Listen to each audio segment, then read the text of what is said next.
بسم اللہ الرحمن الرحیم۔ السلام علیکم ناظرین۔ پاکستان پیپلز پارٹی کی طرف سے پیپلز سیکریٹریٹ میں کراچی ڈویژن کا ایک اہم اجلاس ہوا ہے۔ اجلاس میں کل 6 ستمبر کے حوالے سے اہم فیصلوں کا اعلان کیا گیا۔ کراچی سے ہمارے نمائندہ خصوصی جاوید ابراہیم منگی کے مطابق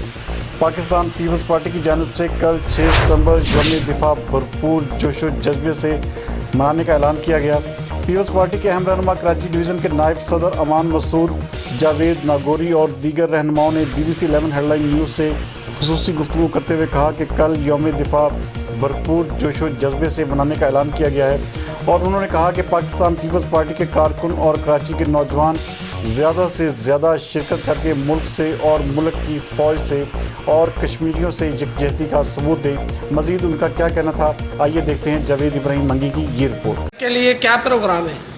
بسم اللہ الرحمن الرحیم۔ کل یوم دفاع ہے اور ہر سال ہم اپنی پاک فوج کو جو ہے خراج تحسین پیش کرتے ہیں، اور جن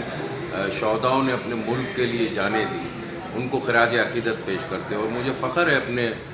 پاکستانی بھائیوں کے اوپر کہ جب کشمیر پر برا وقت آیا تھا 1948 میں، تو یہی پختونخوا کے لوگ تھے جو قبائلی جرگے کی صورت میں انہوں نے باقاعدہ جو ہے ایک جدوجہد کی تھی اور انڈیا کو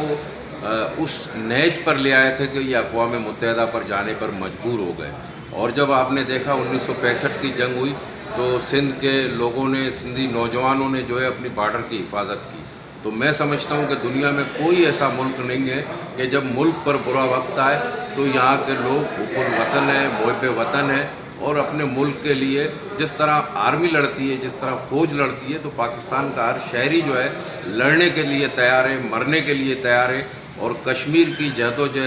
جس طرح شہید ذوالفقار علی بھٹو نے کہا تھا کہ میں نیند میں بھی جو ہے کشمیریوں کے خلاف جو ہے کوئی غلطی نہیں کر سکتا، اسی عمل کے اوپر عمل پیرا ہے پاکستان پیپلز پارٹی۔ کل یوم دفاع ہے اور اسی حوالے سے جو ہے ہم نے اس کو کشمیر کی ریلی رکھی ہے یکجہتی کے لیے، اور بلاول بھٹو صاحب کی ہدایت ہے کہ کشمیریوں کے لیے جہاں تک ممکن ہو سکے ہم آخری سانس تک جو ہے ان کے لیے جہد کریں گے۔ کل ہم اپنے کشمیری بھائیوں پر جس طرح ظلم ہو رہا ہے، جس طرح زیادتیاں ہو رہی ہیں، ان کے خلاف آواز بلند کریں گے۔ اور جہاں جہاں ہمارے انٹرنیشنل بھی پاکستان پیپلز پارٹی کے جہاں جہاں لنڈن میں بھی ہے، امریکہ میں بھی ہے، ان لوگوں نے مظاہرے بھی کیے ہیں، انہوں نے احتجاج بھی کیے ہیں، اور اپنے کشمیری بھائیوں کے ہم ساتھ ہیں۔ کل دیکھیں گے کہ آپ پاکستان پیپلز پارٹی کے لوگ اور اس شہر کے لوگ جو ہے پیپلز پارٹی کے ساتھ ہوں گے، اپنے کشمیری بھائیوں کے ساتھ ہوں گے، جب تک ان کے ساتھ زیادتی ختم نہیں ہو جاتی۔ امان بھائی، کل کے حوالے سے کیا پروگرام ہے؟ اور کل یوم دفاع ہے، یوم دفاع پہ پاکستان پیپلز پارٹی نے کیا پروگرام کیے ہیں، اور آپ کے حوالے سے کیا میسیج وغیرہ ہے اپنے کارکنوں کے لیے اور نوجوانوں کے لیے؟ بسم اللہ الرحمن الرحیم۔ آج ہماری میٹنگ ہوئی ہے کراچی ڈویژن کی، اور چیئرمین بلاول بھٹو صاحب کی ہدایت کے مطابق۔ تو یوم دفاع آپ کو پتہ ہے ہر سال ہم بناتے ہیں۔ جس طرح ہمارے ملک میں ہمارے اس ملک کے ہمارے فوجی جوان، فضائیہ، بحری اور ہماری بری فوج، یہ ساری اور جتنے یہاں کی پولیس ہے، اسی طرح ملک کی دفاع کے لیے جب وہ لڑتے ہیں شہادتیں نوش کرتے ہیں۔ اور اسی طریقے سے کل کے دن کے لیے ہم یہ بتانا چاہتے ہیں کہ ہم اپنی فوج کے ساتھ، اپنے تمام اداروں کے ساتھ اس ملک کی حفاظت کے لیے عوام بھی شانہ بشانہ کھڑی ہے۔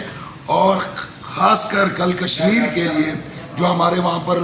جو انڈین مودی جو ظلم کر رہا ہے، جو زیادتی کر رہا ہے، اس طریقے سے ظلم کر رہا ہے کہ آج آپ دیکھ رہے ہیں کہ پوری دنیا میں اگر کسی دوسرے مذہب کے لوگوں کے ساتھ ظلم ہو رہا ہوتا تو اقوام متحدہ اور تمام ممالک وہاں کھڑے ہو جاتی ہیں، لیکن آج مسلمانوں کے ساتھ زیادتی ہو رہی ہے، فلسطین میں ہو رہی ہے، اسی طریقے سے جہاں بھی مسلمانوں کے ساتھ زیادتی ہو رہی ہے وہاں کوئی کھڑا ہونے کے لیے تیار نہیں ہے۔ تو ہم تمام لوگوں سے اپیل کرتے ہیں کہ اپنے ملکی دفاع کے لیے کل یوم دفاع کی ریلی میں، پیپلز پارٹی کی ریلی میں بھرپور طریقے سے شرکت کریں، اور تمام عوام سے۔ اور یہ شرکت کا مطلب یہ ہے کہ میرے بھائی، ہم اپنی فوج کے ساتھ اپنے ملک کے لیے عوام بھی شانہ بشانہ لڑ سکتی ہے، اور انشاءاللہ کشمیریوں کے لیے اپنے آخری سانس تک ان کی ہر جد و جہد میں انشاءاللہ تعالیٰ ان کے شانہ بشانہ ساتھ کریں۔ میں کہہ رہا تھا کہ شرکت تو بہت ضروری ہے کل کی ریلی میں، دو وجوہات ہیں۔ ایک تو یہ کہ دیکھیں یوم دفاع ہے، اور جو اس وقت انٹرنیشنلی سچویشن ہے اس میں جو امریکہ اور اسرائیل اور انڈیا کا جو گٹھ جوڑ بنا ہوا ہے اس میں پاکستان کے ایک فرد کو ضرورت ہے کہ وہ یکجہتی کا اظہار کرے اور عالمی سطح پہ یہ میسیج جانا چاہیے پاکستانی قوم کشمیر کے معاملے میں اور اپنے یوم دفاع کے حوالے سے بہت ہی کلیئر ہے اور بہت شعور رکھتی ہے اور وہ بہت متحد ہے کہ کشمیریوں کے ساتھ جو زیادتی کی گئی ہے انڈین آئین میں جو ترمیم کی گئی ہے 2 ترمیمیں ختم کی گئی ہیں اس حوالے سے کسی صورت بھی پاکستان کے عوام جو ہے اس کو قابل قبول نہیں پاکستان عوام کے لیے یہ سب کچھ اور پاکستان کے عوام جو ہے یوم دفاع کے حوالے سے وہ اپنی آرمڈ فورسز کے ساتھ بالکل ساتھ کھڑی ہوئی ہے اس لیے کہ ہم ہر چیز میں آپس میں اختلافات کر سکتے ہیں لیکن اپنے ملک کے وقار کے لیے اپنے ملک کے دفاع کے لیے اپنے ملک کی عزت و احترام کے لیے ہم دنیا کے مقابلے میں ہم کسی صورت میں ایک دوسرے کے ساتھ جو ہے نا نہیں چھوڑ سکتے کشمیر کی جنگ جیتنے کے لیے ہمیں عملی جدوجہد کرنی پڑے گی مسلح افواج کو مضبوط کرنا پڑے گا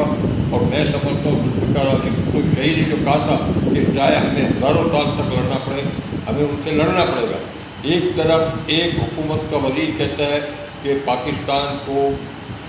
خارجہ پالیسی کی سطح پر بھی اور تجارتی سطح پر بھارت کے ساتھ تجارت ختم کر دینی چاہیے اور وہاں وکیل تجارت کہتا ہے نہیں اگر آپ نے تجارت ختم کی تو بیلنس آف پیمنٹ کا مسئلہ ہو جائے گا IMF کا مسئلہ ہو جائے گا ہمیں بھارت کے ساتھ تجارت کرنی پڑے گی. ایک طرف عمران خان ہمارے وہ سلیکٹڈ وزیر اعظم کہہ لیں یا ناکام وزیر اعظم کہہ لیں جب وہ امریکہ سے آتے ہیں تو وہ کہتے ہیں میں اس طرح پاکستان آیا تو میرا استقبال ہوا جیسے میں ورلڈ کپ جیت کے آیا ہوں. دوسری طرف کا ریلوے کا وزیر کہتا ہے کہ جناب ٹرمپ ہمارے ساتھ ڈبل کراس کر رہا ہے ٹرمپ ہمیں دھوکہ دے رہا ہے. وزیر اعظم کہہ رہا ہے ٹرمپ میرے ساتھ پاکستان میں ورلڈ کپ جتوا رہا ہے وہ کہتے ہیں ہمیں دھوکہ دے رہا ہے. تو اس طریقے سے کشمیر کی جنگ نہیں لڑی جاتی. میں سمجھتا مشترکہ کونسل کا اجلاس جس طرح پارلیمنٹ کا بلا رہے مشترکہ ایک میٹنگ ہونی چاہیے تمام سیاسی جماعتوں کی اور کشمیر کے بارے میں ہمیں متفق